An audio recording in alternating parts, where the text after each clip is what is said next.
अस्सलाम वालेकुम जी। SR family, उम्मीद आप सब लोग खैरियत से होंगे। बहुत से दोस्त चाह रहे थे कि इस बात पे मैं थोड़े से अपने कमेंट्स दूं कि ये जो 113 कनाल अराजी सफ़रमान न्याई साहब की मिसेस के नाम जो थी वो उन्होंने अपनी कस्टडी में की है, तो इस पर आप कोई बात करें। तो मैं दोस्तों को बताता चलूँ कि नैब का अदारा है, गवर्नमेंट का अदारा है, और वो अपनी इन्वेस्टिगेशन कर रहा है, और उस इन्वेस्टिगेशन के दौरान जो जो चीज़ें उनको मिलती हैं वो सफ़रमान न्याजी के साथ जो जो उनका कनेक्शन है तो वो उसको अपनी कस्टडी में ले रहे होते हैं। क्योंकि जब तक साफ़ और शफाफ इन्वेस्टिगेशन नहीं होगी तो इस मसले का इसका हल हमारे सामने नहीं आएगा। तो मेरे ख्याल में ये कोई परेशानी वाली बात नहीं थी, मतलब समझने की बात है कि हमारे अदारे प्रॉपर काम कर रहे हैं और प्रॉपर चीज़ों को इन्वेस्टिगेट करके उन चीज़ों को अपनी कस्टडी में ले रहे हैं। अच्छा, अब ऐसा नहीं कि ये सारी चीज़ें अगर उनकी कस्टडी में चली गई तो इनका इनका कोई मसला सफ़रमान न्याई साहब के लिए बन जाएगा।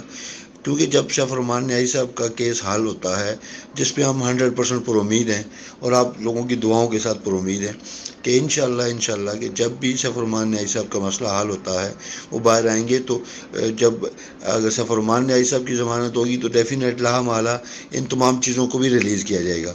और वो तमाम चीज़ें जितनी भी हैं वो बेसिकली सफ़रमान न्याई साहब की हैं, और वो उनको जो भी करें, सेल आउट करें या जो भी करें, ये उनके इख्तियार में होगा। अब रही बात कि हम लोग क्या कर सकते हैं, हम लोग इंतज़ार के अलावा हमारे पास कोई ऑप्शन नहीं है कि हम इंतज़ार के अलावा कोई और काम करें। अब उसमें यह है कि अगर वो बाहर आते हैं तो क्या करेंगे, ये एक ऐसा सवाल है जिसको गैब का इल्म कहते हैं। नाउज़ बिल्लाह सुम्मा अस्तगफिरुल्लाह। मुझे और आपको नहीं पता कि ये जो सांस ऊपर जा रही है वापस आएगी कि नहीं आएगी, तो फिर हम कल के मुताल्लिक़ क्या कह सकते हैं कि कल वो क्या करेगा। लेकिन एटलीस्ट हम उसके माजी को देख के एक राय ज़रूर दे सकते हैं। 5 साल से फरमान न्याई साहब ने पाकिस्तान में गुजारे, मतलब SRG B4U SRG ने गुजारे, जिसमें से 2.5-3 साल से मेरा सफ़र भी उनके साथ रहा। इन 2.5-3 सालों में जैसा मैंने उनको पाया, मैं पर्सनली अपनी बात करूँगा, मैं 100% सॉरी जी, थोड़ी तबीयत नासाज थी, कि मैं 100% मुतमिन हूँ। 100% मुझे यकीन है कि वो बंदा कमिटमेंट वाला आदमी है, क्योंकि सफ़रमान नाम है कमिटमेंट का। वो यकीनन यकीनन यकीनन वो बाहर आएगा। और मतलब एक बार नहीं, जितनी बार भी न्याई साहब से मुलाकात हुई तो उसमें उन्होंने एक ही बात की कि मलिक भाई इंशाल्लाह मैं लोगों की एक एक पैनी वापस करूँगा। ये उसके वर्ड्स है और हमें उस पर यकीन कर लेना चाहिए, और यकीन करने के अलावा चारा नहीं है। मैं ये समझता हूँ कि न यकीन करके हम क्या करेंगे, और बदगुमानी तो वैसे भी गुनाह है। हमें अच्छा गुमान करना चाहिए, क्योंकि मेरा रब कहता है जैसा तुम मुझसे गुमान करते हो वैसा ही मैं तुम्हें दिया करता हूँ। तो हमें हमेशा अच्छे का गुमान रखना चाहिए, और उसके माजी के ट्रैक रिकॉर्ड को देख के अच्छे का गुमान हमारा बढ़ जाना चाहिए। क्योंकि जब तक बकौल उनके जैसे कि सिस्टम चल रहा था, जब तक सिस्टम चल रहा था कोई सिंगल कंप्लेन नहीं था। तो बाद में भी यकीनन जब वो बाहर आएंगे तो उसमें वो ज़रूर पे आउट करेंगे, और उसमें जो भी पॉलिसी बनाएंगे डेफिनेट उसमें कुछ रद्दोबदल ज़रूर हो सकता है, पॉलिसीज़ चेंज हो सकती हैं। लेकिन यकीनन जिन लोगों के पैसे आखिर में लगे, जिन लोगों ने आखिर में इन्वेस्टमेंट की और उनको उनका रिटर्न नहीं मिला, तो ये बात मैं आपको बड़े वसूख के साथ कह सकता हूँ, बड़े वो कहते हैं अथेंटिक उसमें कह सकता हूँ कि यकीनन यकीनन आप सब इस बात पे यकीन रखें कि वही लोग सबसे पहले इक़दार होंगे। जिन लोगों का आखिर में पेमेंट गई, मतलब अगर सितंबर की बात करें, अक्टूबर की, तो जो लोग उस तरतीब के साथ हैं उनको टॉप प्रायोरिटी पे रखा जाएगा। ये ज़रूर हो सकता है, लेकिन ये नहीं हो सकता कि कोई रह जाए।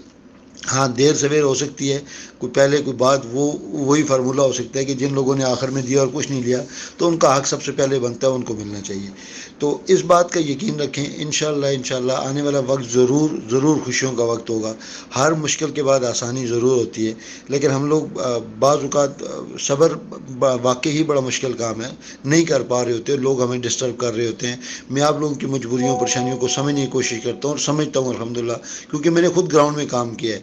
लेकिन ये इसका हरगिज़ मतलब ये नहीं कि जब हमने यहाँ पे आए तो हमें सब कुछ बहुत अच्छा लग रहा था, तो आज थोड़ी मुश्किल आई तो हम इसको फेस ना करें। मुश्किलों को भी फेस करना मेरा और आपका काम है। इंशाल्लाह मिल के फेस करेंगे, अकेले आप नहीं करेंगे, इंशाल्लाह मिल के करेंगे। जहाँ कहीं आपको हमारी ज़रूरत पड़ेगी इंशाल्लाह मैं आपके साथ शाना बशाना जाऊँगा भी, खड़ा भी हूँ, और इंशाल्लाह आपको कहीं पर कमी महसूस नहीं होगी।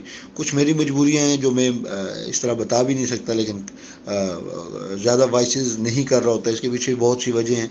लेकिन एनी हाउ समझने वाले والے کے لیے کہتے ہیں عقلمند کے لیے اشارہ کافی ہوتا ہے، لیکن آپ سب بھائیوں کی دعاؤں کی ضرورت ہے. دعا کیجیے گا کہ اللہ پاک ہمارے اس بھائی کو صحت و تندرستی بھی عطا کرے، اور اللہ اس کو ہمت اور توفیق دے کہ وہ جلد از جلد باہر آئے اور جلد از جلد اس مسئلے کا حل نکلے، اور لوگوں کے جو بھی بقایا جات ہیں، جو بھی ریٹرن ہیں، وہ جلد از جلد پے آؤٹ ہوں. بس اس بات کا امید اور یقین ضرور رکھیے گا.